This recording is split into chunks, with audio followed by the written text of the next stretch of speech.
Mas você gosta. Eu vou.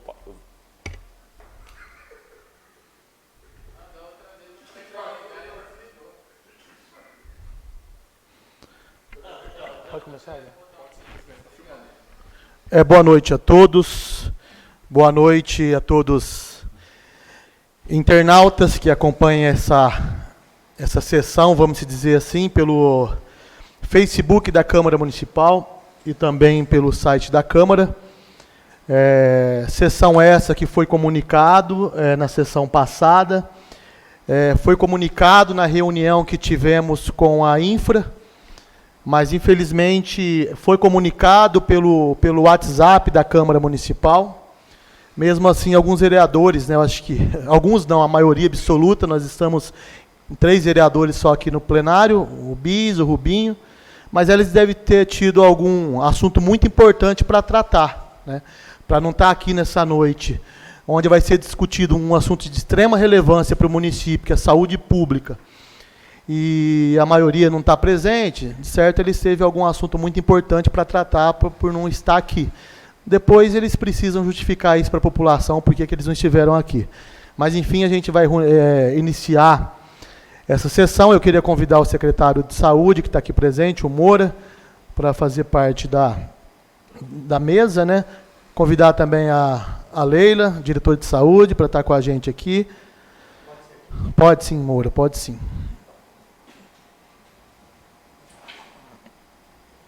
Justificar a ausência de 2 vereadores que se justificaram que não estariam presentes. A Lúcia, porque está viajando, e como já está de recesso parlamentar, é um direito dela, né, usufruir desse recesso. Então, ela justificou a ausência dela. Vereador Ailton, que está para São Paulo, também justificou a presença, né, e o Duda, que teve um probleminha no braço também, e justificou. Esses foram os 3 vereadores que justificaram a ausência nessa noite. Todos sabem que essa convocação, ela foi oriunda, né? Ela surgiu através de um requerimento de nossa autoria, por conta de uma situação que tem me incomodado muito, eu acredito que os demais vereadores também, que é a respeito do raio-x da Santa Casa. Então, diante da convocação que foi aprovada pelos vereadores, aí nós convocamos o secretário José Carlos Moura, né, para estar conosco aqui e responder algumas situações. E alguns vereadores aproveitaram esse ensejo, esse requerimento que foi votado, e também fizeram alguns outros questionamentos que estão aqui. Eu queria ler todos os questionamentos primeiro. Questionamento primeiro: a atual situação do equipamento do raio-x da Santa Casa. Esse foi o único motivo que eu fiz o requerimento convocando. Aí, esses demais foram oriundas de outros vereadores. Qual a destinação da verba encaminhada pela Câmara Municipal para o reparo de equipamento? Né? Medidas adotadas pela Secretaria de Saúde para solucionar os problemas referentes ao equipamento, necessidade de ser realizado um acordo com o Hospital Estadual para a reserva de vagas, concedendo prioridade aos pacientes que residem em Serrana, esclarecimento sobre os motivos pelos quais não são realizados exames de alto custo no Hospital Estadual, principalmente os exames de emergência, problemas não solucionados entre os funcionários da vigilância epidemiológica. Não sei quem que sugeriu essa pergunta.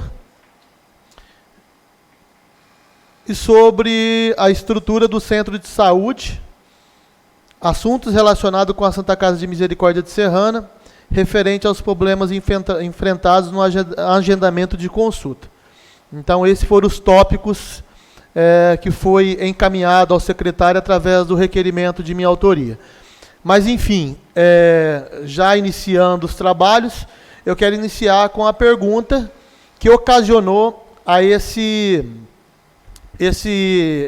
evento de hoje aqui, essa audiência.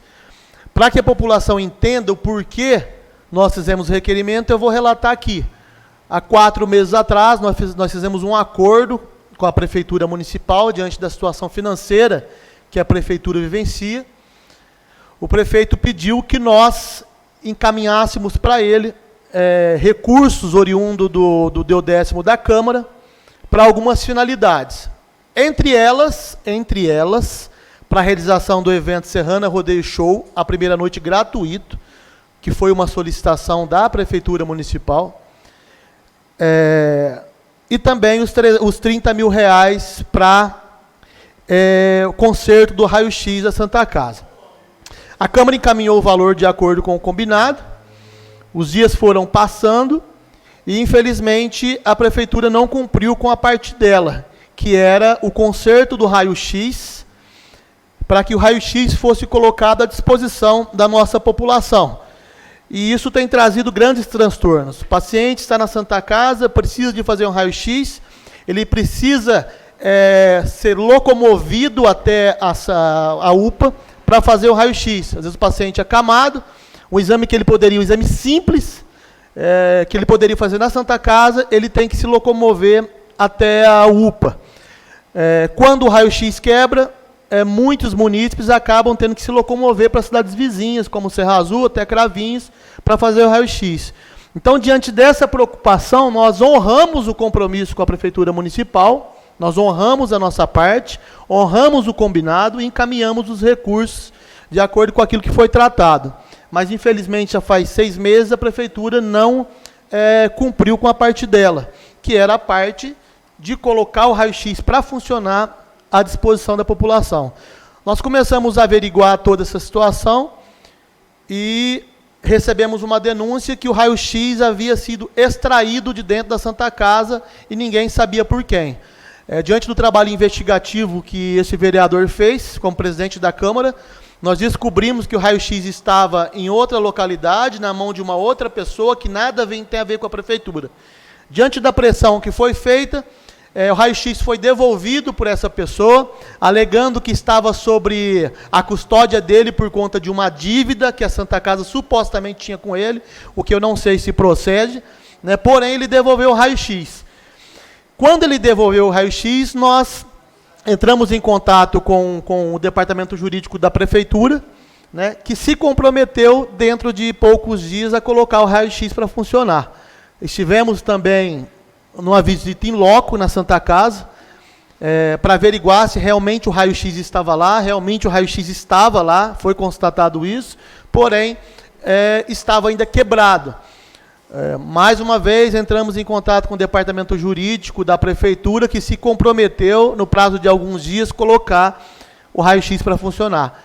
Mas, infelizmente, novamente, não foi cumprido aquilo que foi tratado. Então, diante dessas situações, eu queria iniciar essa audiência perguntando para o secretário de Saúde, primeiramente, o que foi feito com o valor de 30 mil reais que foi encaminhado para essa casa para o conserto do raio-x? O porquê esse raio-x saiu de dentro da Santa Casa e foi parar na mão de um outro alguém que nada tem a ver com a Santa Casa? O porquê como que conseguiram extrair esse raio-x de dentro da Santa Casa? O porquê que ainda não foi cumprido o acordo feito, o raio-x não está à disposição da população? E quando nós gostaríamos muito de sair daqui com uma data de quando o raio-x vai estar à disposição da população. Então, de início, essas perguntas que ficam da minha parte ao secretário de Saúde.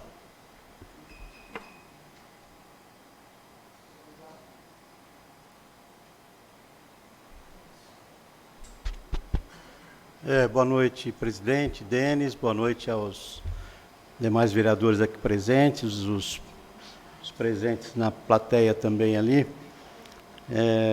Boa noite aos que estão nos ouvindo também. Nós vamos procurar, dentro daquilo que é o conhecimento nosso, e deixar bem claro, primeiro, uma situação que eu sei que, inclusive, tinha sido convocada a interventora da Santa Casa e ela me falou que não poderia estar presente, não sei se ela comunicou isso. Então, acho que um primeiro ponto, acho que seria interessante esclarecer, é esse.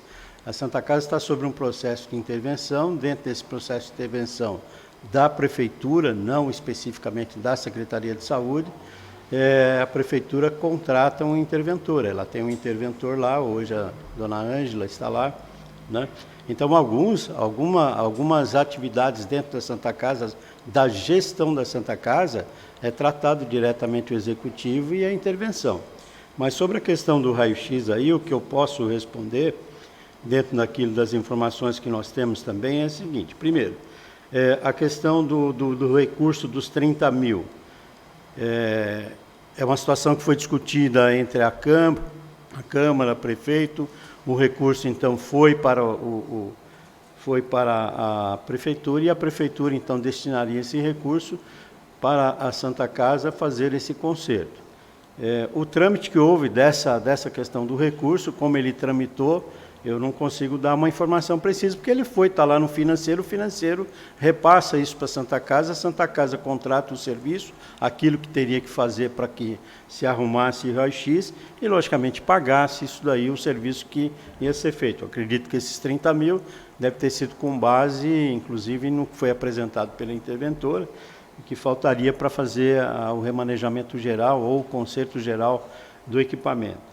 Quanto a ele estar fora da Santa Casa, eu não tenho muitas informações com relação a isso. Eu entendo que nos foi dito, e a gente acompanhou um pouco mais de longe isso. Por quê? Porque existe uma gestão na Santa Casa pela intervenção. Estava sendo feita uma adaptação no equipamento de raio-x para que ele pudesse funcionar com o CR, não ser mais revelação em chapa. E ele precisava ser feita uma adaptação, e por isso foi, na época, contratado uma empresa, ajustado com uma empresa, que fizesse isso. Tive conversando essa semana ainda para poder ter essa informação, porque, como a Ângela tinha me dito que não estaria na reunião, eu falei: olha, eu acho que essa informação você teria que realmente estar lá para dar, porque você tem o domínio de todo o processo. Mas como é que está sendo isso? Não, isso já está sendo resolvido.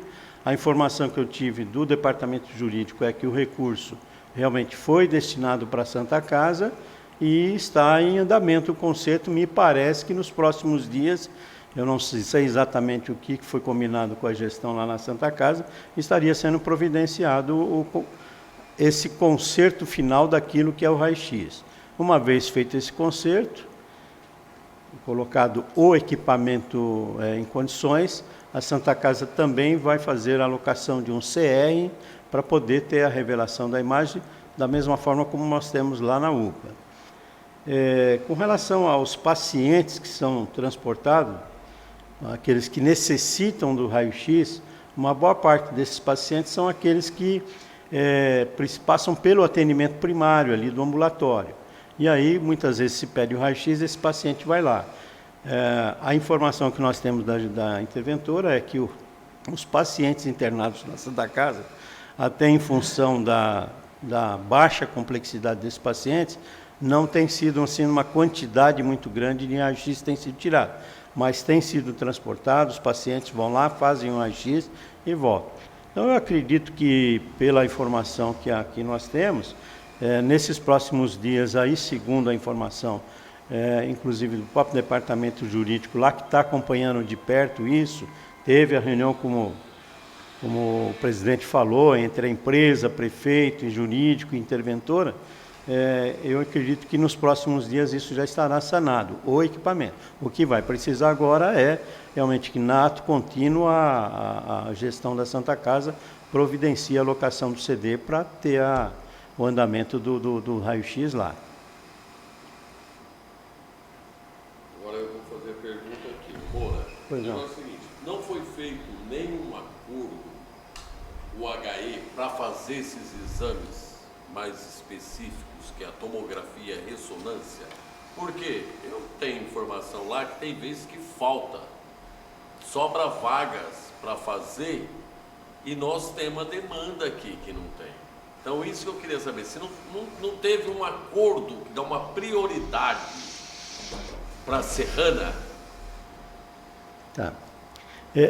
Primeiro eu queria entender, presidente, com relação às informações do raio-x, tem alguma coisa a mais que a gente poderia... Secretário, sinceramente, eu vou falar o que eu penso. É lamentável a falta de respeito com essa Casa de Leis, a maneira que a Câmara está sendo tratada, porque o interventor, ele é instituído pelo município, e eu acredito que era de suma importância a presença dele aqui. Concordo. Né? Foi protelado por 2 vezes, marcada a reunião, né? E eu acho que a falta do interventor aqui é um total desrespeito a essa Casa de Leis. Isso mostra a falta, com todo respeito, a falta de transparência, né? Porque se não tem nada errado, se não tem mentira, o porquê se esquivar? O porquê não estar aqui presente para dar satisfação? E eu acho que isso só enfraquece a Santa Casa. Então, mas não foi dada uma justificativa, Denis, por que ela não poderia estar aqui hoje? Não, até o exato momento. Eduardo, teve alguma justificativa protocolada oficialmente? Não teve nenhuma. Não, porque quando eu conversei com ela, eu disse, você está indo na Câmara dia 12 também? Porque eu vou estar lá, né? Conversando com ela. E ela falou, olha, então é bom que você realmente esteja sendo convocada, porque eu vi na pauta que está sendo questionado coisas do raio-x, que você da gestão pode responder com muito mais propriedade do que nós. Né? Ela falou, não, mas eu vou conversar com a Câmara, porque dia 12 eu já tenho um compromisso. Foi essa a informação que eu tive. E ela falou que ia comunicar, por isso que eu também estou estranhando a ausência. Pois não. Porque, pelo que eu sei, era da questão da saúde mental foi retirada porque não seria possível discutir, né? Agora, a interventora, se eles quiserem apresentar algum ofício, mas não foi protocolado, então. Não, eu acho que então. Cabe, eu entendo, e eu entendo que deve ser questionado isso, a intervenção, qual foi o motivo de não comparecer na audiência, né? Infelizmente é lamentável essa postura, né? Ainda mais no momento que a Santa Casa está buscando recursos para cumprir com os seus compromissos de 13º salário, de pagamento, e essa casa tem condição de contribuir. Né? Com certeza. E quando não vem aqui, isso quer dizer que não precisa dessa Casa de Leis para essa finalidade. Ela já deve ter alguma maneira lá para cumprir com as obrigações trabalhistas dos funcionários. Eu espero que ela cumpra lá, né, as obrigações e não precisa dessa Casa de Lei, porque é uma falta de respeito com essa casa, a maneira que ela foi tratada, até porque nós tivemos a sensibilidade de por várias vezes desmarcar a reunião, marcar de acordo com a agenda da secretaria e com a agenda dela, né? Ficamos até numa situação complicada, porque anunciava a reunião, aí desmarcava, anunciava e desmarcava. E nós viemos aqui hoje, infelizmente, a Santa Casa não está representada aqui por quem deveria estar, né? Então, infelizmente, é muito, muito triste isso. Mas, enfim, nós acreditamos na palavra do secretário quando diz que nos próximos dias o raio-x vai ser entregue, né? Então, eu, sinceramente, eu saio daqui com um sentimento de desrespeito. Só para esclarecer, né? Não é o raio-x ser entregue, o raio-x está lá. O que precisa é algumas adaptações em termos de, parece que material elétrico, cabeamento que precisava resolver, e a questão da ampola, que realmente foi detectada há um tempo atrás, né? Até antes, quando começou a se fazer os exames lá na UPA, isso já vem há alguns anos, né?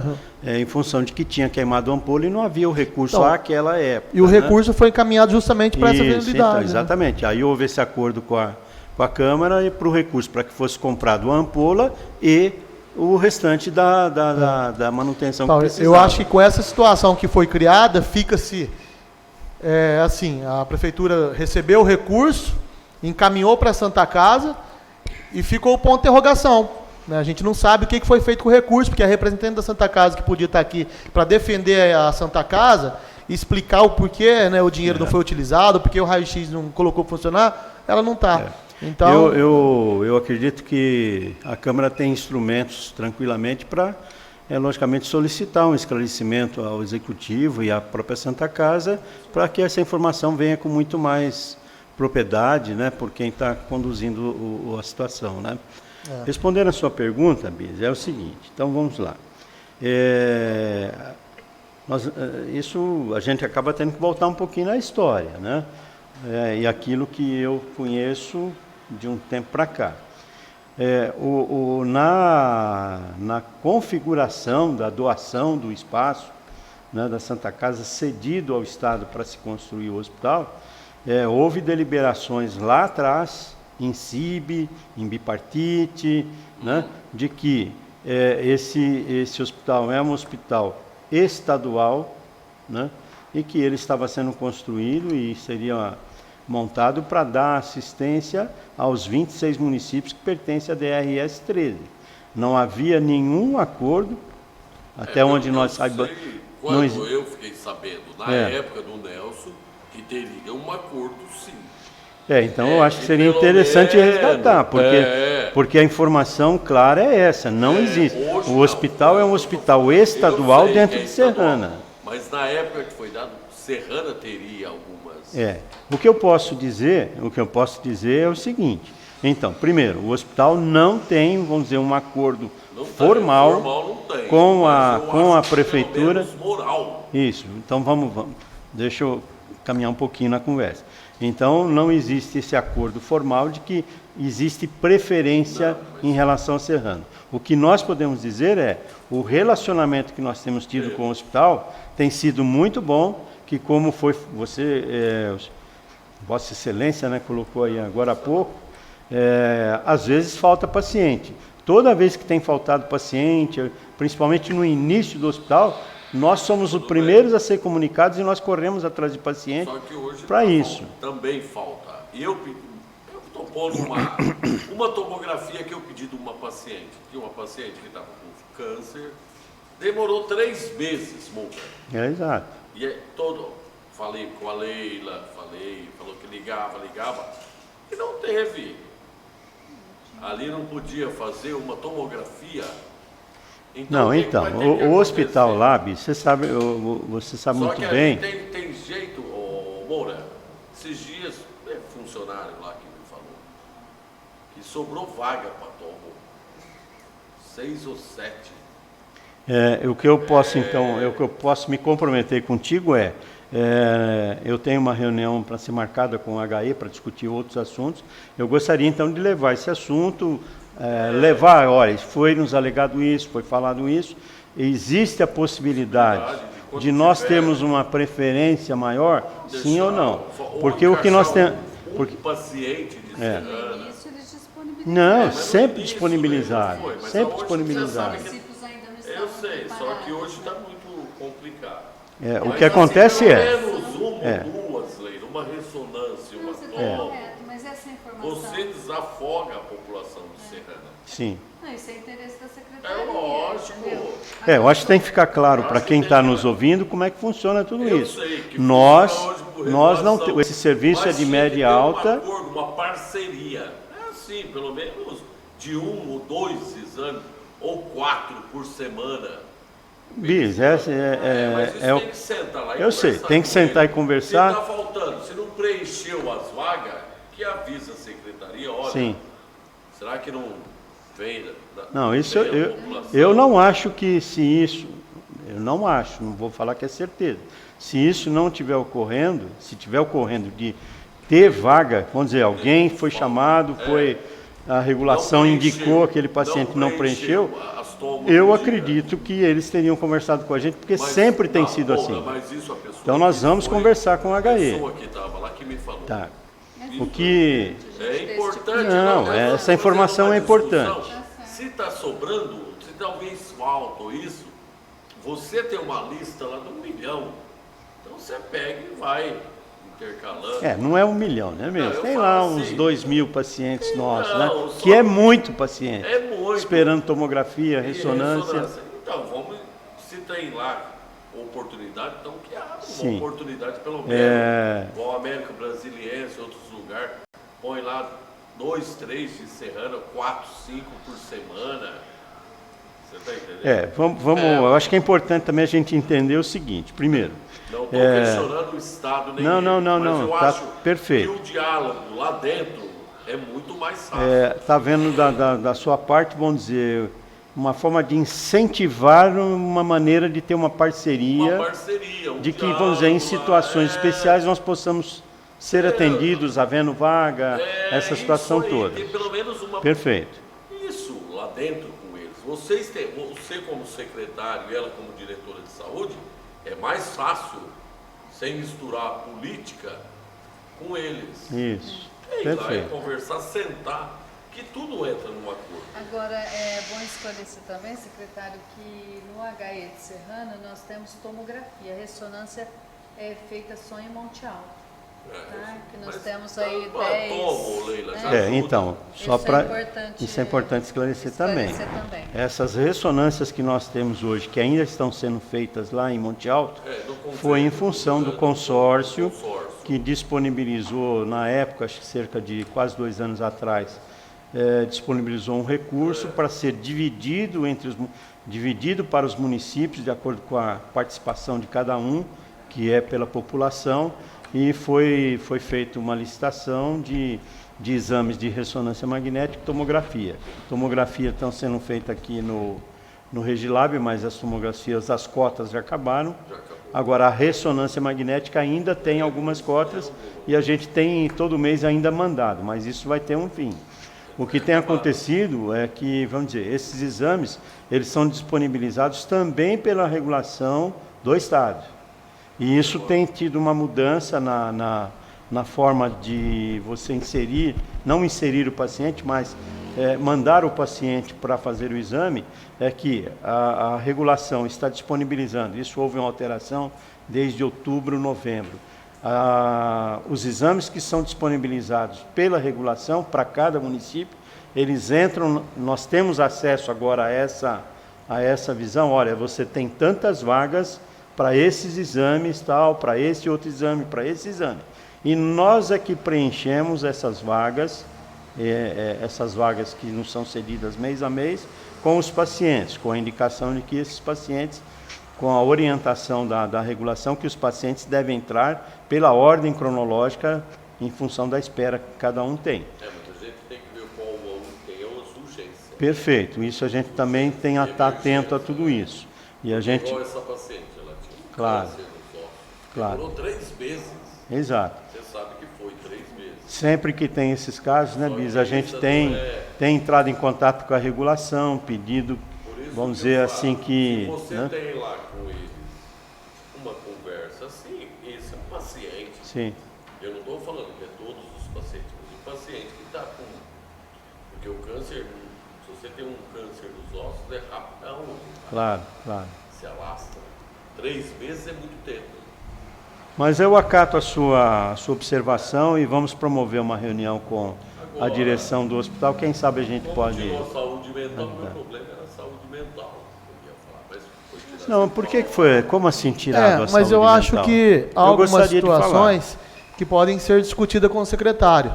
Porque, né, no caso, a responsável pela saúde mental era a Carol, que está sob licença. Mas também ela era responsável sobre a coordenação, né, do secretário. Então eu acho que o vereador pode aproveitar o ensejo e fazer. É o seguinte, Moura, a saúde mental estava tendo só tem problema ali. Não sei se já tomou a solução. Porque ali, a tua chefe lá, que é a enfermeira, ela não atendia telefone, sempre em reunião. Os pacientes de saúde mental interna-se no hospital e lá não vai nenhum psiquiatra para avaliar esses pacientes. Liga na saúde mental, eles não dão a mínima. E os pacientes é agressivo. O psiquiatra tem que ir lá para atender. Pelo menos você tem 4 na rede pública. Eu acho que é 4. 3. Mais o Getúlio, 4. Né? 3 com Getúlio. 3, mas 3. Dá para ele ir lá avaliar esses pacientes psiquiatra. Aí pede lá e a Carolina nunca recebe. A psicóloga que está ligando, o médico que está ligando, ela nunca tem tempo para nada. Eu não sei o que acontece. Sempre reunião, que tanto de reunião tem naquilo lá? Tá. Eu posso dar um panorama geral da saúde mental, até em função do afastamento da Carol, né? Vai ficar aí um bom tempo por conta da gravidez, né? E a gente já tinha detectado uma série de coisas dentro da saúde mental em relação em função da própria demanda que está realmente num crescente muito grande. Está uma demanda extremamente grande, principalmente com os pacientes drogados, droga e álcool tem sido um fator muito grande, e aí entre os casos principais da psiquiatria, que nós estamos tendo aí realmente uma quantidade muito grande de, principalmente adolescentes e crianças com mutilação, e também a questão de desvios neurológicos, psicológicos aí, que tem trazido realmente uma dificuldade. As escolas têm tem detectado isso, conversado bastante. O Conselho Tutelar, nós temos conversado, tivemos uma boa reunião ontem no Ministério Público a respeito dessa questão da saúde mental, e o que nós pudemos apresentar, inclusive, como parte da solução que nós entendemos que deva ajudar bastante na questão da saúde mental no município, é nós criarmos, primeiro, o matriciamento. Isso já está sendo estudado, porque a demanda que está indo para a unidade de saúde mental, ela tem sido uma demanda que não deveria toda ela estar lá, ela poderia ter esse atendimento a nível de atenção primária, ou seja, os postos têm capacidade, podem ser capacitados, principalmente os médicos, e nós podemos fazer algumas parcerias, como já temos com algumas escolas, de ofertar esse serviço num nível, vamos dizer, de atendimento psiquiátrico um pouco mais simples, para que a gente possa ficar no ambulatório de saúde mental com os casos extremamente graves, os casos que merecem. E os que estão internados, o psiquiatra Isso. vai avaliar. Então, essa questão, Bis, isso é uma questão delicada, tá? Inclusive, eu recebi um ofício do Dr. Laércio, que é o diretor técnico lá no hospital, e nós vamos ter uma reunião para tratar desse assunto. O ambulatório de saúde mental, ele está num nível secundário, como ambulatório de especialidade. Ele não é atendimento de urgência, ele é o atendimento de pacientes. Mas a maioria dos pacientes... Eu entendo, Bis. Todos da saúde mental. Eles dão Sim. surto, mas o psiquiatra pode passar. Não, perfeito. Pelo menos ir lá dar uma avaliada nele. Nós queremos fazer até um pouco diferente, Nós vamos conversar com a Santa Casa, porque assim, eu não consigo deslocar o médico psiquiatra que trabalha a nível de ambulatório para que ele fique à disposição. Não é à disposição, mas eu entendi o que você está falando. Eu não posso tirar ele do atendimento clínico lá dentro para fazer uma cobertura lá. Existem regras, o próprio Conselho de Medicina. Tem que haver aí bastante maleabilidade para tocar esse assunto. O que nós vamos conversar com a Santa Casa é ver a possibilidade de nós termos talvez um médico psiquiatra que esteja à disposição da Santa Casa e possa dar esse atendimento que os pacientes lá precisam. E esse médico, por ser psiquiatra, ele conversa com o médico psiquiatra, dono daquele paciente, que muitas vezes... Exato, porque o paciente... Não vai saber. Exato, não. O clínico tem plenas capacidades para atender, mas não é a especialidade dele. Faz a evolução, você tira ele da crise. Exatamente, você dá o tratamento dele e depois faz o encaminhamento. Né? É isso que está acontecendo. Exatamente. E ligava lá nessa saúde mental, cara, lá sempre é reunião. Tá. Então vamos lá para você entender um pouquinho mais o que a gente está mudando. Dentro desse conceito que a gente falou, em função do próprio afastamento da Carol, nós colocamos temos hoje uma nova coordenação, uma gestão, que não é uma enfermeira. Eu não preciso de uma enfermeira para fazer a gestão. Eu preciso da enfermeira para a responsabilidade técnica da unidade e controlar o serviço, vamos dizer, do técnico. Então tá bom, eu quero uma gestora. E hoje eu tenho esse papel com a Crisângela, né?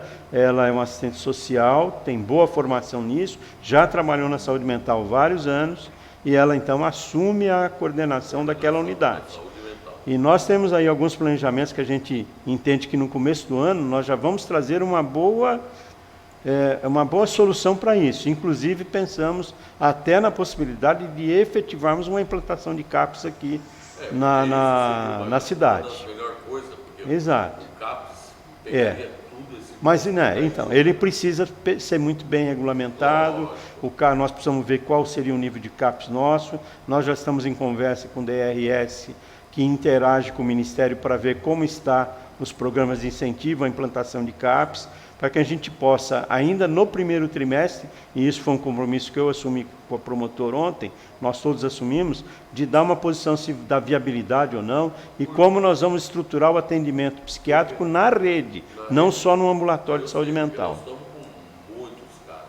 Muitos casos. Menino de 7 anos, eu vejo lá, Maura, eu pego o paciente lá, você pega 3, 4 por dia, ele já vem com surto, você olha assim na pessoa, tudo debilitado. Secretário, Oi. sim, eu acho que nós não podemos ser levianos falando de como assim, da maneira que está sendo colocado, como se a única responsável pela situação que a saúde mental está passando, que não é uma situação muito boa, fosse a Carol. Não, não é. Então, o que eu queria Não perguntar?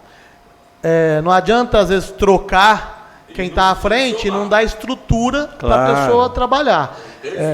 A gente sabe que a depressão, se dizem aí que é a doença do século, né? E, na verdade, é uma doença que ela precisa ser tratada rápido. Tem que ter o primeiro contato entre o paciente e o médico, que é uma doença que leva a pessoa a cometer homicídio, crianças, né, jovens. Então, eu acho que precisa, primeiramente, ter profissionais suficientes, capacitados para atender a demanda, porque não adianta nada trocar a coordenadora como se ela fosse a culpada e chega lá ela não ter a estrutura de trabalho para fazer um bom atendimento. Né? O senhor não acha hoje que a quantidade de psiquiatra que tem na rede é insuficiente pelo tamanho da demanda? O Denis, é assim, a demanda tem aumentado, certo? Mas antes de falar dessa questão da demanda, bom, em nenhum momento aqui, eu, como secretário, estou dizendo que eu troquei a coordenação que está lá. Em nenhum momento eu falei isso. A coordenação que estava lá, ela está agora afastada por uma questão de gravidez. E nós sabemos que esse período de pós-gravidez tem a questão de amamentação, então é uma coisa que nós estamos prevendo aí, em torno de 8 a 10 meses, um afastamento dela. Eu preciso, como gestor da saúde, tomar algumas providências para que não haja uma descontinuidade nessa coordenação. Por isso que nós falamos, eu não coloquei uma enfermeira lá, coloquei um gestor com capacitação para isso, para que possa nos ajudar nessa coordenação, enquanto tivermos o afastamento da coordenação que é legítima da Carol hoje, certo? Então, isso eu acho que precisa ficar bem claro isso. Nós não substituímos a Carol, nós colocamos alguém para substituí-la durante esse período de afastamento da gestação e dela. Então, eu não posso ficar sem gestão lá. Então, por isso que nós solicitamos o auxílio aí da Crisângela, que vem da assistência social, vai dar também uma parte, continuar dando uma parte da assistência lá, até realmente o retorno aí da Carol.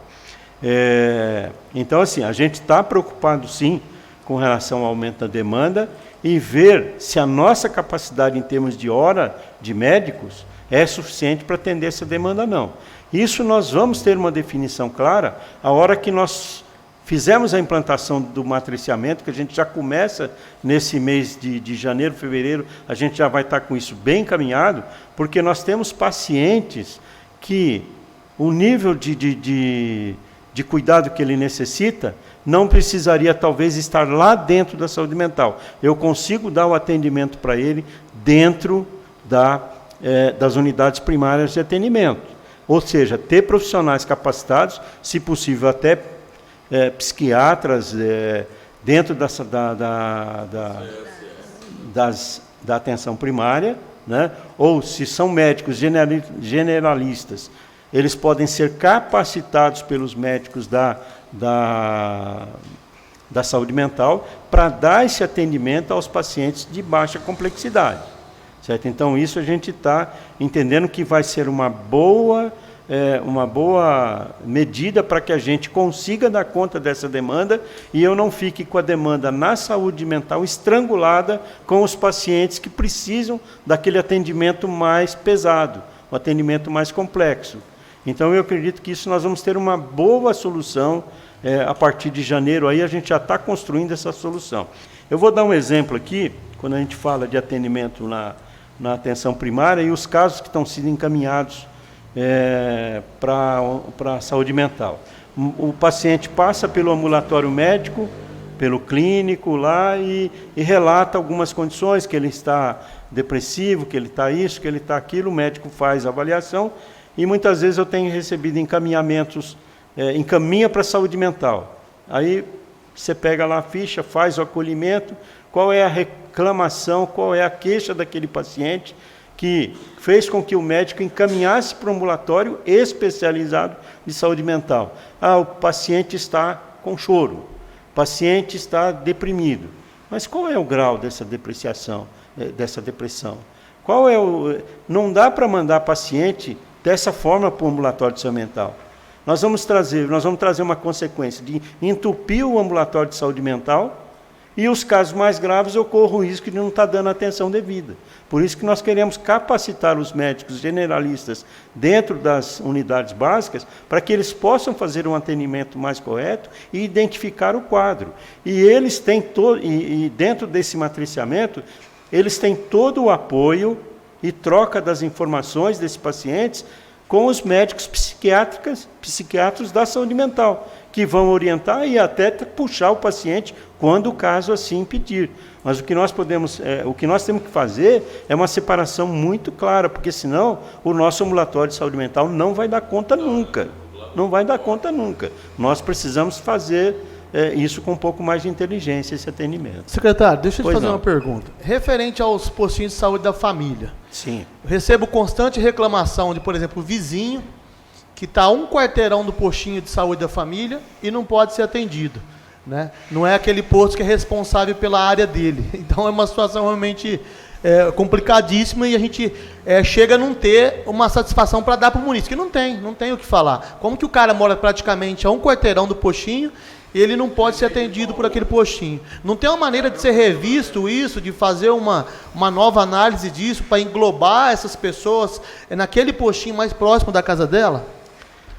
Eu acho que essa pergunta é muito boa, ela sempre é recorrente, né? A gente tem discutido isso muito até com alguns pacientes, e até mesmo dentro da prefeitura, às vezes as pessoas nos perguntam, né? E que, lógico, chega esse tipo de questionamento lá dentro. É muito fácil a gente entender isso. Cada posto de estratégia de saúde da família, ele tem uma referência, ele trabalha embaixo de um plano provido pelo Ministério da Saúde, que ele pode atender no máximo 4.000 pessoas. E isso agora, com a nova sistema de gestão da atenção primária e financiamento dessa gestão, isso está ficando muito acentuado de ter realmente esses limites todos. Então, infelizmente, acontece assim, eu tenho 4.000 pessoas para colocar naquele bairro, naquela ESF. Nós vamos fazer um cadastramento, e esse cadastramento eu entendo que a gente deve procurar fazer ele sempre abrindo em cada lado, para que a gente possa abranger uma população que esteja, vamos dizer, no entorno, dentro de um raio. Infelizmente, quando você faz isso, tem um fim essa linha. E às vezes essa linha, realmente, é difícil a gente explicar, às vezes, para o paciente, até aqui nessa rua, eu tenho essa referência, daqui para cá eu não tenho. É por essa questão, eu não posso ter mais paciente lá do que preconiza o Ministério da Saúde. Eu tenho que ter os agentes comunitários de saúde. Os agentes comunitários de saúde são limitados a atenderem no máximo 350 famílias, 350 pessoas. Então isso tudo traz realmente essa dificuldade, que às vezes é difícil a gente explicar para o morador. O que é que nós devemos fazer? O que nós devemos fazer é procurar ter uma abrangência cada vez maior na atenção primária da cidade. Isso é uma coisa que eu tenho, vamos dizer, desde o começo, colocado isso. E a gente já tem alguns planos aí para o começo do ano, juntamente com a própria parceria que nós temos com a Estácio, hoje na atenção básica, nas ESFs, né, principalmente a ESF Bertagnoli, aqui é da Cidionir, e uma parte da Boa Esperança também, onde nós temos algumas especialidades colocadas pela escola lá. Eu tenho o médico generalista, que é o médico de família e comunidade, que dá o atendimento àquela população. No Chavans, nós já temos o médico do convênio Mais Médicos Brasil, que ele é o médico também formado na área de comunidade e família, e ele é o generalista, atende essa população toda. A nossa ideia é abrir, nesse ano que entra, o mais rápido possível. Nós devemos abrir ainda no mês de janeiro, o mais tardar no início das aulas da universidade, abrir a unidade Jardim do Alto. Nós estamos trabalhando para abrir essa unidade. E nós temos as outras 2 unidades que estão fechadas, que foram recebidas na gestão passada, que é aquela da Rio de Janeiro e também a do Chavans. Essa do Chavans, inclusive, é uma situação bastante complicada, porque é uma do lado da outra. E aí, quando a gente fala que o ideal seria eu fazer uma distribuição da população naquela região, de forma que eu vá abrindo o raio, ali eu vou ter que abrir direto. Eu vou ter 2 unidades, uma próxima a outra população. Isso vai trazer, inclusive, um prejuízo muito grande, vamos dizer assim, em termos de distância, para o último, que vai estar mais longe. Ele vai estar mais longe do que se eu fizesse a distribuição de raio. Mas essa é uma situação que a gente não consegue consertar, porque as unidades estão ali, não tem como mexer. Então, a gente pede assim, uma compreensão da população, e o que eu acho que nós temos que lutar realmente no município é poder ter uma cobertura na atenção básica a mais forte possível. O ideal seria nós chegarmos a 100%. Talvez isso seja difícil chegar nesse ano, no próximo ano. Isso é um trabalho que tem que ser visto no município ao longo do prazo. Nós temos a maior capacidade de cobertura. Hoje nós temos no município de Serrana, nós temos 34% só de cobertura da atenção básica. Com essas 3 unidades que nós pretendemos abrir no ano de 2020, a gente poderia chegar aí numa cobertura perto de 60%, 65%. Já seria um grande avanço, mas acho que a gente não deve parar aí, é procurar dar cobertura. A hora que nós fizermos, inclusive, essa cobertura maior na atenção básica, nós vamos solucionar muitos problemas que acontecem na média complexidade. É lá no ambulatório, no nosso ambulatório aqui de policlínicas, é lá na saúde mental, e vai por aí afora. Eu acho que a gente consegue dar e principalmente na UPA, lembrando da UPA, porque hoje nós temos uma população que vai na UPA, que ela vai lá porque ela não tem a cobertura da SF. E ela vai. E ela tem todo o direito de ir. O que precisa é nós, como gestores, organizarmos melhor esse serviço. E eu gostaria de lembrar também, complementando o que o Moura disse, a respeito da policlínica, que ela é aberta, né? Os pacientes que não têm cobertura nessas estratégias da família, nesses SFs, nós temos a policlínica, nós temos o CS3, que é o posto de saúde, e temos o Dário, que também faz, assim, atende a toda a população que não tem cobertura. Geralmente, quando nós temos alguma solicitação de atendimento de home care, todas as meninas, as coordenadoras da Estratégia da Família da Saúde, eles sempre nos dão um apoio em atender esses pacientes que não têm cobertura. Aí, a fisioterapia, ela acontece também, a Leninha faz o home care, nós temos os curativos, e as SFs, eles fazem os curativos dentro da abrangência que tem a cobertura lá deles, né? Quando isso não acontece, nós temos a Soraya, a policlínica, com a nossa equipe lá de técnicos, tem o Dário e tem o CS3 que faz o atendimento dos outros pacientes aí dos munícipes que não estão sendo cobertos pela atenção primária. Claro. Boa noite. Boa noite. Você queria fazer uma pergunta para o senhor. Pois não. Qual que é o motivo, quando o UPA recebe o paciente, que ele tem que entrar na fila de transferência? Qual que é o motivo de não transferir ele para a Santa Casa? Quando acontece finais de semana, que fica 2, 3, até 5 dias a gente teve pacientes aqui internados no UPA, porque o senhor sabe que o UPA não dá condições para o paciente ficar internado, para a família acompanhar, muita gente, entendeu?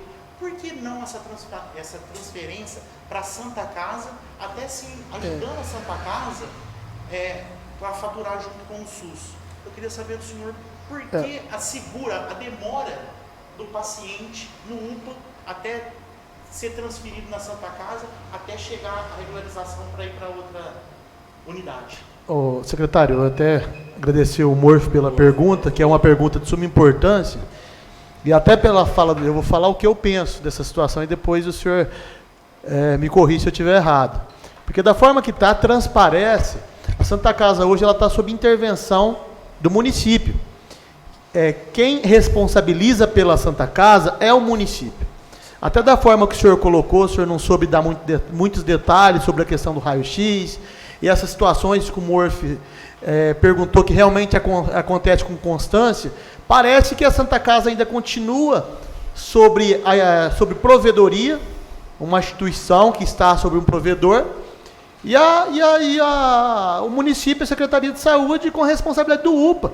Não parece que a Santa Casa está sobre a responsabilidade da prefeitura, porque há essa divergência, essa falta de comunicação entre a secretaria e entre a Santa Casa. Às vezes a gente tem que ligar para a Leila para falar, olha, pelo amor de Deus, manda o paciente para lá, o paciente não pode ficar lá. Entendeu? E se a Santa Casa tem esses leitos, o porquê não usar esses leitos? Gente, o paciente chegou lá, por exemplo, uma senhora de 80 anos, que quebrou o fêmur. Como que você deixa ela na Santa Casa 24 horas para depois pedir uma vaga no UPA? 24 horas para depois pedir uma vaga para a Santa Casa. Isso acontece com constância. Então é muito importante a pergunta. Não, então vamos lá. Primeiro, a orientação. Seria no final de semana. Não Aí é a gente no não final de tem semana, secretário, não. a gente tem que ficar É ligando direto. Isso acontece direto. Tá, então vamos lá. Nós precisamos entender o quadro clínico de cada paciente. A orientação é sim, quando nós temos uma perspectiva de que a vaga possa demorar mais do que um dia, o ideal é que encaminhe o paciente que tenha condições de ser encaminhado para a Santa Casa, né? Ele vai para lá sim. Isso não. Não, o paciente estável tem que ir para lá dele. Não, então, mas aí a gente precisa entender. Eu preciso ser. Nós precisamos pontuar esses casos. Outra coisa, Porque não é essa a orientação. Meu, que está com uma puta infecção, um Alzheimer. O que aconteceu, paciente?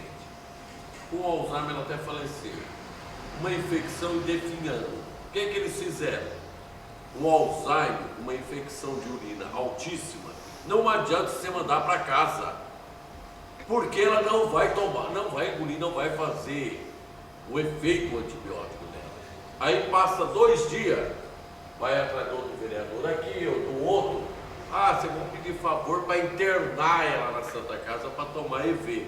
Então isso tem que mudar a lei do mundo. Pense, como eu disse, a orientação não é essa. Então nós precisamos pontuar caso a caso, discutir com a direção clínica da UPA e também com a coordenação de lá, por que esses casos, quais são os casos? Primeiro assim, quais são os casos? Nós precisamos definir. Não, eu sei, eu entendi, Vince. Eu entendi. Vai no UPA hoje, amanhã vai de novo, eles mandam embora para casa. Aí não resolve, aí você tem que ir lá pedir um favor pro médico, vai internar, tá definhando. Já faz isso antes, que acho que não é necessário. Quebra uma perna, fica lá, estabilizou, porque a única coisa que vai com ela, dá o remédio, outra coisa não. Aí fica 24 horas ali, esperando. Bis, então, mas aí, não onde que está o problema? Porque a Santa Casa, ela age como se ela estivesse vivendo com os recursos de convênio. Ela não atende mais convênio. Ela sobrevive com recursos do SUS e do município. Agora, por que médico da Santa Casa já aconteceu? Ele tem que resistir ao receber o paciente. O médico... Aí não tem que resistir, gente. Ele tem que atender, então, peraí. Então, nós estamos com duas...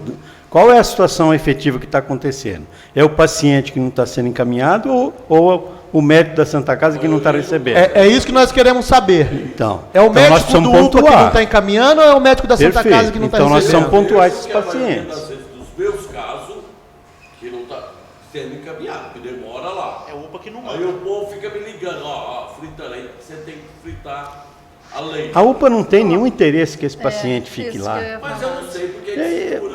Então, mas nós precisamos saber quem são esses pacientes. Porque, primeiro, Bis, a orientação E outra coisa, viu? Esses dias o médico do UPA tentava falar com o médico da Santa Casa e não atendia telefone, viu? Acho que a Leila até teve intervenção, a família teve que ir lá na Santa Casa e falar, filha, pelo amor de Deus, atende o telefone. Então nós precisamos saber pontuar esse caso e conversar com a direção clínica de lá também. Isso é o Moura que é o a Secretaria da Saúde que manda na Santa Casa. Em termos de... Sobre o interventor, vamos, a responsabilidade é sua. A intervenção do gerenciamento do serviço. Do serviço, mas se está acontecendo... Certo? Então tá bom, se está acontecendo isso, como secretário eu vou chamar o diretor técnico da UPA, o diretor técnico da Santa Casa e nós vamos conversar. Agora, seria muito importante pontuar esses casos. É lógico, tem muitos. Certo? Porque assim, não é essa a orientação. Mais uma vez eu digo, a UPA não tem o interesse de que o paciente fique lá.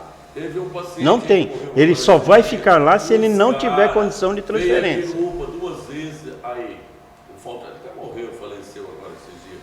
Aí vai lá, pede, você vai pedir pro médico. O paciente está em fase final, manda para casa, vai morrer. Pô, não é assim, não é. Você tem tido casos desse, Leila? Como é que você tem? Você que, Então, inclusive, atuou muito nessa parte. Eu fico muito, eu passo na UPA todos os dias de manhã, sou a primeira às 6h30, 15 para 6, 5h30 da manhã, às vezes eu estou lá para ver o que tem de regulação, qual o problema que nós estamos tendo, se eu posso ajudar de alguma forma. E o que eu tenho percebido, que esses casos, para mim, a colocação do Borf, do Bis e do Denis, me surpreende, porque assim, eu não vejo essa morosidade dos pacientes ir para a Santa Casa. O que ocorre... Calma, eu posso terminar?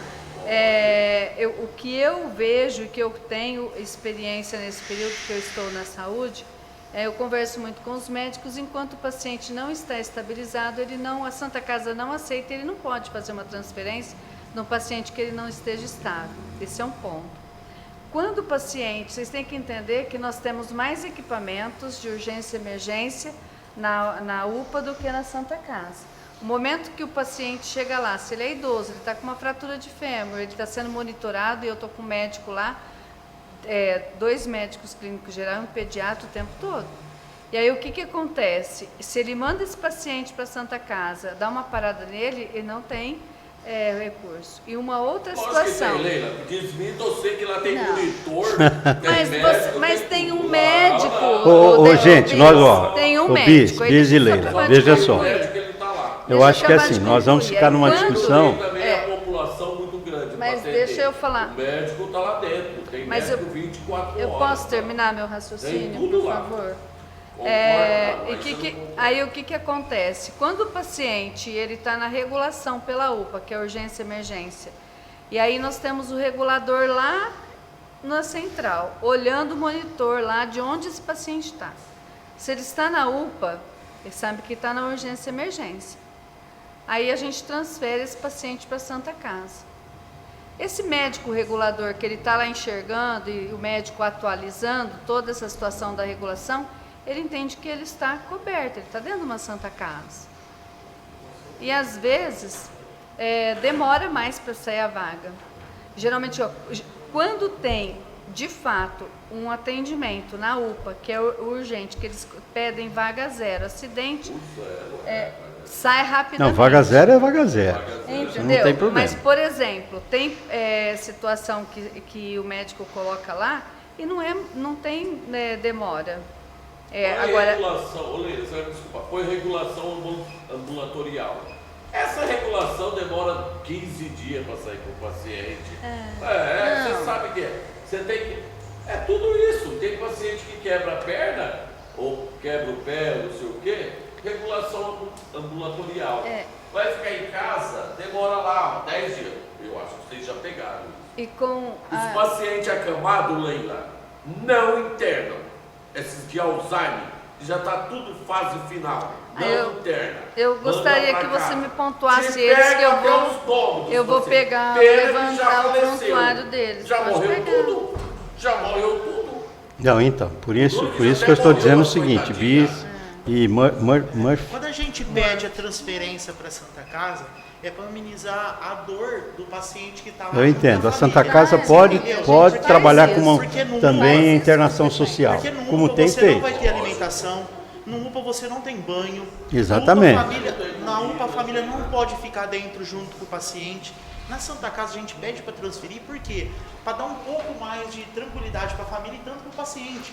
Porque o paciente ali, ele esperando a transferência, o caso dele fica mais crítico de ver o que está acontecendo, chega gente brava, nervosa, e na Santa Casa seria um conforto melhor, entendeu? Até sair essa vaga. Essa é a pergunta que eu fiz para o secretário. Então, a pergunta que você fez e a resposta que eu estou te dando. Nós não temos interesse em segurar o paciente na UPA. Essa orientação de transferir o paciente para a Santa Casa, ela é evidente e é clara. Se nós estamos tendo casos que não estão ocorrendo, eu acho que é importante, primeiro, nós sabemos os casos. E pontuar para que a gente possa, inclusive, questionar a própria conduta médica, no sentido de que deve haver alguma explicação se um paciente não saiu da UPA para ir para a Santa Casa. Deve haver uma explicação. porque a UPA não tem interesse, até pela falta, vamos dizer, pela quantidade de pessoas que nós atendemos na UPA hoje, cerca de 8 mil pacientes por mês, o interesse é todo nosso com esse paciente. Isso é pacífico, isso é uma coisa que já foi instituída no município, de que os pacientes, para que possam ter um melhor conforto, até que saia a vaga da regulação, ele fica na Santa Casa, não há dificuldade nenhuma nisso. Nós não temos nenhum interesse que esse paciente fique lá. Agora, se isso está acontecendo, nós precisamos, primeiro, eu gostaria de pontuar esses casos, e saber então, com a direção clínica, com a coordenação da UPA, por que esse paciente não foi para lá? Olha, não foi por causa disso. Eu preciso do monitoramento dele aqui. Não foi para lá porque o médico não aceita lá. É outra conversa. Certo? Aí é outra conversa. Por isso que eu estou saindo daqui com esse compromisso com vocês, de que nós vamos sentar. Eu vou chamar o coordenador clínico da UPA, o coordenador técnico do hospital. Vamos tentar verificar, levantar esses casos, se a gente consegue levantar, pontuar alguns casos, para a gente discutir com os dois coordenadores e saber o que é que exatamente está acontecendo. Secretário, Oi. Tem um protocolo, um período que o paciente fica, porque antes parece que ficava 24 horas. Via de regra, o protocolo é esse. Então. Se ele há uma expectativa dele ficar mais de 24 horas na UPA, transfere para o hospital. Então, eu acho que é o que está acontecendo, né? A pessoa está na regulação. Aí a gente sabe que vai demorar, tem regulação que demora 3, 4 dias o paciente fica lá. Então, se já vê que é um caso que é um pouco mais difícil sair a vaga, já mandar. Eu acho que é isso que está acontecendo, porque os médicos lá, quando a gente vai lá, eles falam, tem que esperar 24 horas, que eu acho que é um protocolo da secretaria estava seguindo, é isso? Não, então, vereador Tiago, é assim, nós precisamos também prestar bastante atenção nisso. E isso vai muito ali, é a conduta do médico, é ele entender o caso que ele tem na mão, a regulação que ele está pedindo, e ele tem que tomar uma conduta, transfere, não transfere, é melhor não transferir, é melhor transferir. Tá? Por quê? A Leila comentou aqui com bastante propriedade que, a partir do momento que eu peço a regulação no paciente de urgência, o regulador, que é o médico do estado, que está olhando uma tela de computador, ele está vendo ali, paciente que está sendo pedido regulação em toda a região dele. Ele tem lá o caso, tem o acompanhamento, tem o estado do paciente, tem o monitoramento de sinais vitais, qual é o caso dele, qual é a conduta que está sendo solicitada. Quando esse paciente está dentro da UPA, como a Leila disse, primeira coisa, o regulador está vendo, ele está numa unidade de atendimento de urgência e emergência. O olhar dele é É como se fosse uma urgência mesmo, mais urgente. O olhar dele esse paciente está na urgência ou na emergência. Quando é emergência, normalmente é vaga zero, né? A gente tem que entender bem isso. Urgência não há o risco de morte, a emergência existe risco de vida. Então, o regulador, o médico que está pedindo a regulação tem que ser bem claro em relação a tudo isso. Quando o regulador olha que eu pedi uma vaga para um paciente que estava numa UPA e eu transferi ele para uma unidade hospitalar, o olhar daquele médico regulador também muda, é um pouco diferente, porque ele está analisando vários casos que ele está enxergando a tela do computador. E aí, quando ele vê onde ele está internado para me buscar, ele está na Santa Casa, ele fala, opa, peraí, esse paciente está num ambiente hospitalar. Ele já, de certa forma, tem uma certa cobertura. Ele não consegue enxergar que grau que é a Santa Casa. Então, esse cuidado nós devemos ter. E isso vai muito do médico que está na UPA tomar esse cuidado para que a gente não faça, vamos dizer, um negócio que seja rápido, a gente demore nessa vaga. E eu não consigo fazer a regulação, o acompanhamento da regulação, a monitoramento, a inserção de informação, que é de hora em hora praticamente, que nós temos que inserir, o médico que está pedindo a regulação, ele de hora em hora, saiu o exame, a pressão está tanto, a oximetria está assim, ele olha tudo isso. Secretário, então nós temos que tomar um pouco de cuidado. Pois não. Eu sou leigo nessa parte aí do UPA, eu não sei se é possível, se é viável, se não pode, não tem como. Eu acho que o município que tem que arcar. Aquele paciente que fica lá, que a gente sabe que vai demorar mais a vaga, Na Santa Casa, aí tem mais comodidade, tem banho, alimentação. Sim. No UPA não tem condições de fornecer isso? Não, hoje nós não temos isso lá. Não tem como? Não, hoje nós não... Não é que não tem como. Nós podemos pensar nessa situação. Então, eu acho... Se mudarmos o modelo da UPA. Aí é uma questão de nós analisarmos viabilidade, como é que nós faríamos isso. Eu teria que ter outro tipo de acomodação lá dentro. Tá? Mais fácil transferir para Santa Casa. Mas não faz muito sentido nesse momento isso, porque eu tenho a Santa Casa.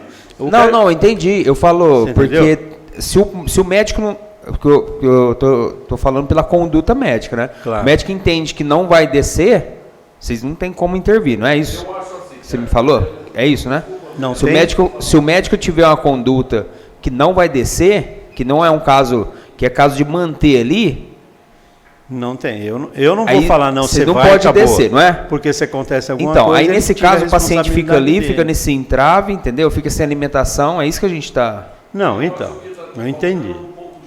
Eu acho que é isso. É isso que nós conversamos aqui. Porque o paciente que passou ali já 12 horas, 13 horas, a maioria já está estável. Porque quando não está, é aquele que vai devagar. Sim, É. sim, claro, claro. Você já passou 10 horas ali. Não, ô Bis, não é bem assim, né, Bis? O vaga zero não fica lá mais que 1 hora, certo? O que fica lá é aquele que não é vaga zero. Mesmo, ele já vai embora. O paciente que fica lá aguardando, ele fica lá 12 horas. Aí ele fica a noite inteira de novo. Para depois de manhã descer para Santa Casa. É isso? Não é necessário. Então está faltando Perfeito. alguma coisa. Não, então, diante disso aí é aquilo que a gente já colocou. Eu me comprometo diante dessa colocação que foi feita inicialmente ali pelo Murphy, né? Eu vou agendar uma reunião com os 2 técnicos e as 2 coordenações e vamos discutir um pouquinho esses casos. Tentar pontuar os casos, aí a Leila vai levantar isso para mim. Nós vamos fazer uma reunião, quem sabe a gente consegue entender o que está acontecendo. Também tem que ter o consenso da Secretaria da Saúde, né? Não, se vocês chegarem num acordo, mande sim. Porque Claro. automaticamente você Porque quando ajuda você liga a para a Santa Leila, Casa ela manda financeiramente. descer. O paciente já está estável, porque muitos eu já liguei. O paciente estava lá, já estava estável, então já mandou. Não é a Leila que manda descer, é o médico. Se conversa com o médico, O paciente já está né? estável, por que ele não mandou antes sem a gente? nós vamos tentar entender nós vamos tentar entender por que está furando alguma coisa nessa dinâmica. Tem uma outra situação que eu gostaria de esclarecer, é o seguinte, às vezes o médico da UPA liga na Santa Casa, e como na Santa Casa sempre tem um médico no plantão, às vezes como a porta de entrada de gestante é na Santa Casa, muitas das vezes ele não está na unidade. E é o que ocorre, precisa esperar o médico voltar, que às vezes ele está acompanhando uma paciente que está em trabalho de parto, e a enfermeira não tem... ela não tem autonomia de aceitar esse paciente. Então, às vezes tem essas questões também de ajuste, né? E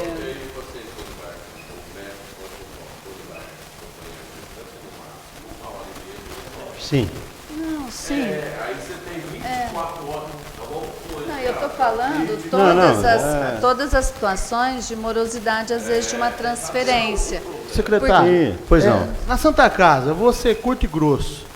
Ela é utilizada como cabide de emprego? Porque eu vejo muitas pessoas ligadas a determinados políticos da gestão, que às vezes não podem estar no governo ou em algum cargo, e essa pessoa, no outro dia, eu vejo ela está na Santa Casa. Hoje, eu queria saber qual que é a situação real da Santa Casa. A folha de pagamento dela está dentro daquilo da demanda que ela atende? É utilizada hoje como cabide de emprego ou não? Bom, veja, para responder então, você foi curto e grosso na pergunta, se ela é cabide de emprego, eu não tenho essa resposta para você, quero entender que isso não aconteça e acho que você deve então procurar o executivo e perguntar, porque a Secretaria de Saúde não interfere nessa questão de contratação Mas de pessoal. quem responde pelo executivo na saúde é o senhor. Não, tudo senhor é o bem, secretário mas eu não de saúde. respondo pela gestão. A gestão da Santa Casa é feita pelo interventor, que responde para a prefeitura, inclusive para a Secretaria de Eu Saúde. recebo denúncia constantemente de Então tem que ser apurada. muitas Tem que pessoas ser que apurada. têm tempo dentro da Santa Casa para ficar no WhatsApp, para ficar escondido nos cantos. Então tem que ser muita apurada. É muita gente para pouco atendimento. Então tem que ser apurada, o Denis. use das prerrogativas da Câmara e faça. É por isso que nós convocamos a interventora e ela não veio aqui. Perfeito. Ela desrespeitou uma convocação, Perfeito. não foi um convite, foi uma convocação.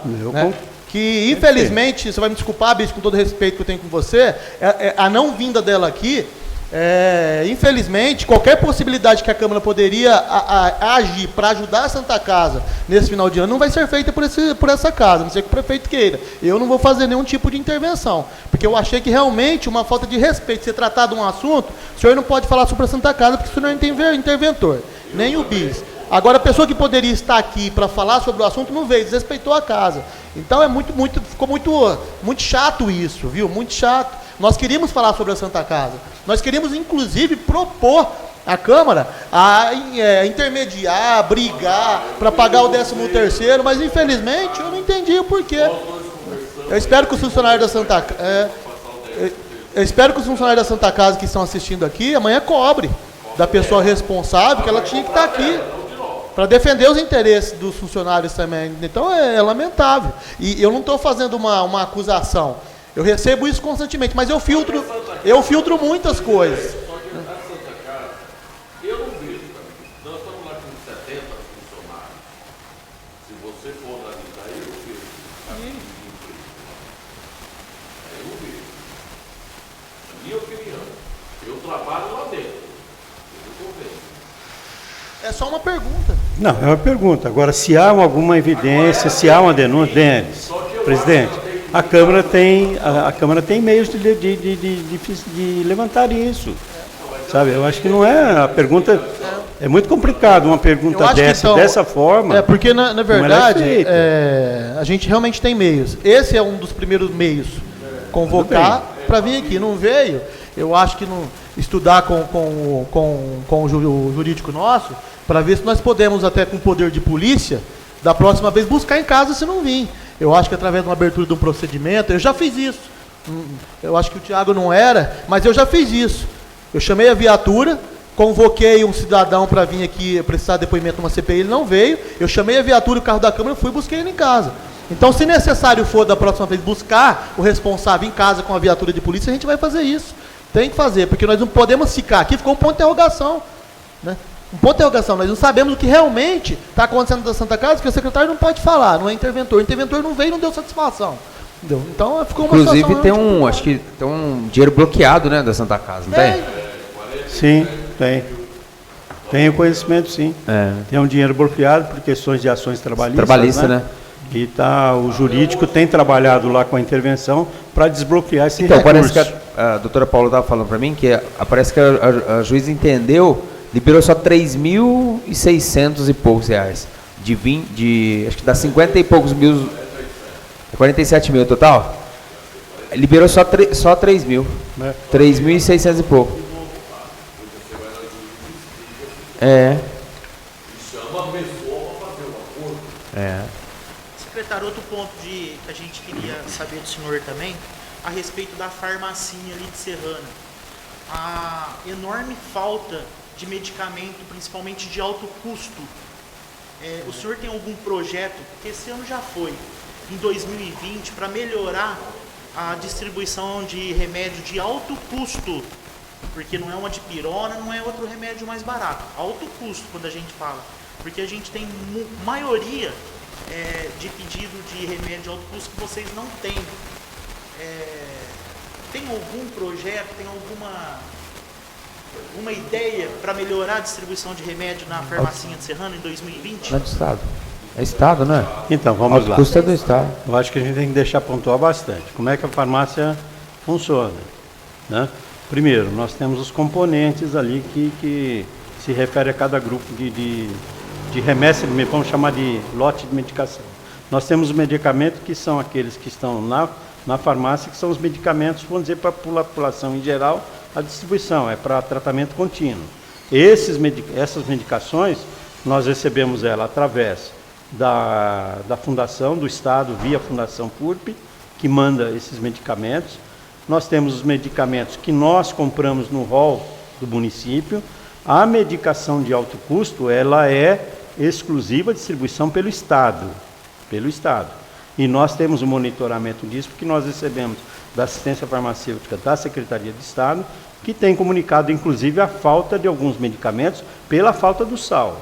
Pela falta do sal. Tá, mas o vereador Taíde Pidinelli, ele fez a indicação da verba impositiva para a compra de remédios na farmácia de alto custo.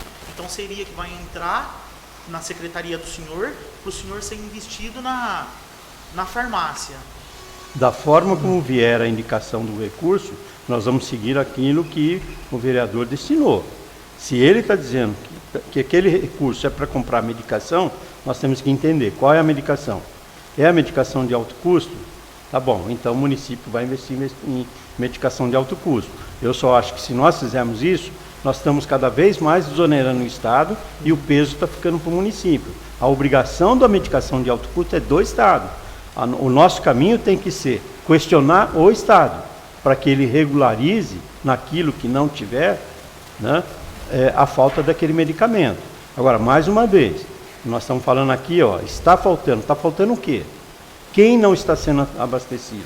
Porque a medicação de alto custo está vindo. Às vezes nós não recebemos alguma coisa, somos comunicados, ó, e a previsão de entrega vai ser tal data. Nós temos isso. Mas até isso o paciente vai ficar sem remédio, Não, secretário? não é isso. Nós não estamos dizendo isso. Remédio do Estado? Nós não estamos dizendo isso. Aquilo que nós pudermos fazer, nós fazemos. Se nós tivermos que ir lá na farmácia da DRS e tentar buscar esse medicamento, nós vamos. Certo? Agora, tem medicamento que nem eu vou conseguir comprar e isso já ocorreu. Sem Já dúvida, ocorreu. A gente teve falta de dipirona. Não, dipirona não é medicação de alto custo. Não, tudo bem, eu estou falando Certo? você está falando que faltou. Então, se faltar essa remédio, dipirona nós temos, nós podemos comprar, eu tenho na farmácia. Isso não é dificuldade. Mas já teve falta, né, secretário? Pode ter tido falta, mas mais uma vez é assim, nós estamos aqui falando, está faltando o que para quem? Qual é o medicamento? Isso é importante a gente pontuar. Porque senão a gente fica numa discussão aqui, parece que está faltando tudo, e não é isso que está acontecendo. Aliás, Serrana, eu entendo que ela é muito bem servida e a gente tem tomado esse cuidado de fornecer a medicação para os nossos pacientes. E eu não tenho, vamos dizer, esse tipo de, reclamações desse tipo. Existem situações pontuais? Existem. E nós atuamos nessa situação pontual. O que eu quero dizer para o senhor que até fazer o processo da regularização do DRS demora dias.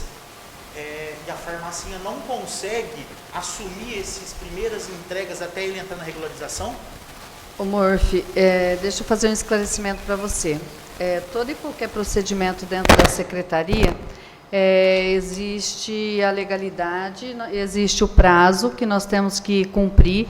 Nós temos 2 datas na DRS. Uma data que a gente entrega todos os processos de alto custo e uma data para retirar. Se eu for lá em dias que não tem entrega do medicamento, nós recebemos todo mês as datas que o município de Serrana e os demais municípios, cada dia é um que faz a retirada lá na DRS. Então, às vezes, você tem que entender o seguinte, que quando um processo de alto custo, ele está desatualizado, o paciente, ele não foi ao médico, ele quer o medicamento, mas ele não atualizou o processo dele. Por quê? Não é a gente simplesmente pegar um papel e mandar para a DRS dizendo, olha, o BIS precisa desse medicamento. Existem as legalidades, existem os protocolos e que nós temos que cumprir e seguir aquilo que a DRS nos permite a fazer. Entendeu? Porque até medicamento para criança especial, o Moreira busca em Ribeirão, na DRS, tem mães que não podem buscar fraldas, medicamentos. Nós damos todo o suporte para o munícipe. Agora, essa sua indagação, essa sua dúvida, eu gostaria que fosse pontual. Saber assim, ó, quem que é o paciente, qual é o medicamento, e quando você tiver esse problema, nós estamos lá na secretaria para poder resolver. Então, tem algumas coisas que nós temos que seguir protocolos, tem todo um esquema, o medicamento da DRS tem que ser o farmacêutico retirar, quando não é. Tem algumas medicações que o município não consegue comprar, e tem medicamento que é exclusivo, vou dizer para você. Nós temos um medicamento que nós fazemos a dispensação para todo o munícipe que precisa, porque se ele for na farmácia ele não consegue comprar. Então, alguns questionamentos, né, a gente tem que deixar bem claro, porque é muito complicado saber o tanto que eu e o Moura trabalham e a gente ouvir que está faltando muito medicamento. Eu gostaria de saber, quando você tiver algum problema, eu gostaria que você fosse até a secretaria e nos procurasse. Sem dúvida.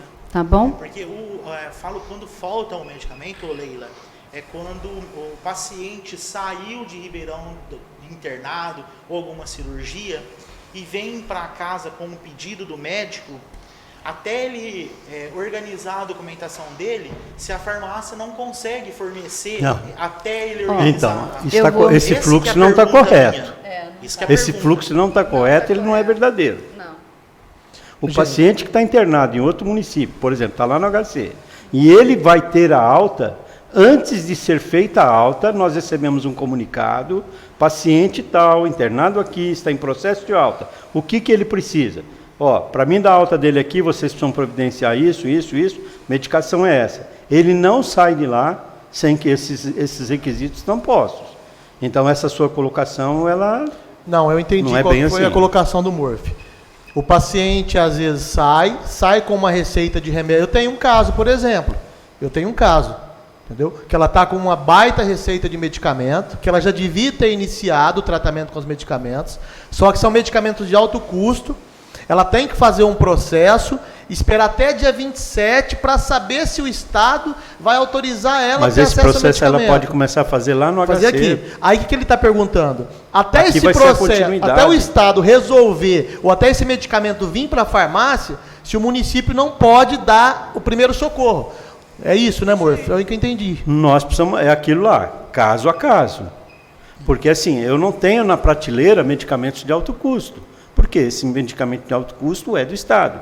Às vezes, nós temos a possibilidade de conseguir medicamento desse, por quê? Os medicamentos vão para a DRS. A DRS distribui de acordo com os processos. Eventualmente, alguns pacientes faltam, alguns falecem. Esses medicamentos, às vezes, podem estar estocados, ter algum tipo de estoque. E em algumas vezes a gente consegue isso. Então, pontualmente, agora, quando isso simplesmente acontecer, chegar uma leva para a receita, secretaria, a gente É tenta isso que eu estou verificar. dizendo. Sabe por quê? Você generalizar, dizer que está faltando muito medicamento, fica Não é complicado para a correto. secretaria, porque também existe um rol de medicamentos imenso.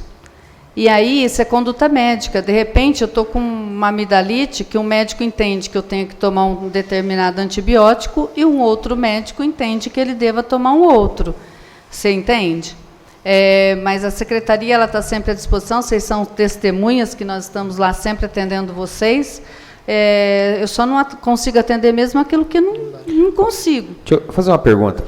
Esses medicamentos, por exemplo, igual o Denis comentou, esse socorro emergencial até que o processo saia, ele pode ser comprado pela secretaria, por exemplo, o secretário pode comprar, tem um caixinha ou não? Ele tem que fazer a solicitação para a prefeitura, para ver se aprova, é assim ou não? Vamos lá. Caixinha nós já discutimos, inclusive, até em outras reuniões aqui. Existe uma proibição e nós não temos caixinha. Sim. Eu não tenho recurso nenhum para chegar a comprar uma fralda, eu preciso desse medicamento, eu preciso dessa agulha, não tem. Eu não tenho caixa para isso. Nós não temos caixinha, não existe caixinha hoje na secretaria, quero crer que não exista em nenhuma outra secretaria, por força de apontamentos do Tribunal de Contas. Sim. Primeiro. Então, o que nós temos que fazer? Se um medicamento que o paciente precisa e eu não tenho ele na rede, eu tenho que ver algumas alternativas. Primeiro, farmacêutico, eu tenho a prescrição dessa medicação. Existe algum medicamento que nós temos na rede que pode ser substituto desse? Tem. Tem? Tá. Orientamos o paciente a procurar o seu médico e ele avalia e autoriza a troca da medicação. E nós atendemos de imediato. Não tenho substituto e não tenho, vamos dizer, uma expectativa de um fornecimento para o Estado, vamos dizer que está montando o processo daquela medicação. Eu tenho que fazer um processo de compra. Um processo de compra aí entra naquelas questões legais. É até bom esclarecer, que da outra vez ficou um dito por não dito. A questão não é nem o termo caixinha. é se a Secretaria de Saúde tem o recurso próprio para chegar lá e comprar. Recurso nós acho que temos. Recurso foi bom, nós temos. eu não acho que Inclusive, se o medicamento fazer parte da lista do Rename, nós temos até vinculado da assistência farmacêutica que nós podemos comprar. Não é comprar decorrente de muitos medicamentos. Não, tipo assim, aquele caso. Aquele caso. Eu tenho que fazer um processo de compra direta.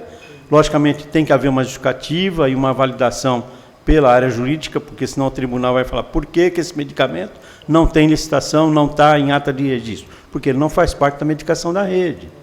Tá? O que a gente tem procurado fazer em alguns momentos é o seguinte: as medicações elas vão surgindo, tem novas gerações de medicamentos. E a gente tem orientado todo o nosso farmacêutico, a nossa farmácia, principalmente o farmacêutico, que quando começa a circular um medicamento que é novo no mercado, ou que nós não temos no nosso rol da prefeitura, inclua ele na próxima licitação de ata de registro. Porque pelo menos eu já tenho ele na ata de registro, aí eu consigo atender rapidamente. É só fazer a compra. Agora, quando eu não tenho ele na minha ata de registro, eu entro num processo de compra direta. Entendi. E aí é um pouco mais complicado. Mas a gente tenta sempre dar uma solução. Às vezes eu consigo isso entre o município, às vezes eu consigo a substituição por um outro medicamento que produz o mesmo efeito. A gente dá essa atenção.